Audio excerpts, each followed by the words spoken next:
The next question is from Meme Viewer 101, and it asks, if you do poorly on one of your English sacs in relation to the rest of the cohort, can you still get above a 40 if you do well on your exam?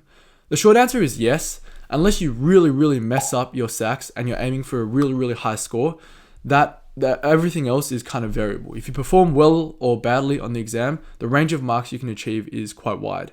With English, there is like a 50% weighting of the sac and 50% weighting of the exam, whereas in like methods, the exam is weighted a bit more, but that's not really that much of a concern. So I definitely think you can still get above a 40, but some other factors to take into consideration are like, where is your ranking at the moment, and how does your school normally do, and how do people of your ranking usually do at school. So if you're aiming for a 40, but people in your ranking usually get a 30, then you know you have like a lot of work to do and you really want to ace that exam. Next, we have some study score related questions. So the first study score question is from Josh, and it asks, I've heard that methods is 66% exam and 34% sacs. Does this indicate that if I was to muck up one of the sacs but smash the exam, I could still get over 45?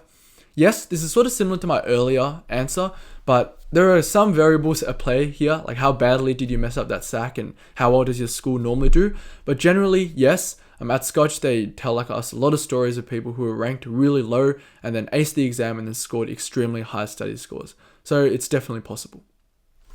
And the next study score related question is from Lisa, and it says, must you be first ranked in your school sacs to score a 50 in English? No, you see an example of that right here. So I was ranked 2 and I scored a 50. It really does depend on what school you go to and some other factors as well. Like if your school usually only gets 150 or 0 50s, then you kind of want to be rank 1 or 2 to give yourself the best shot of scoring that 50.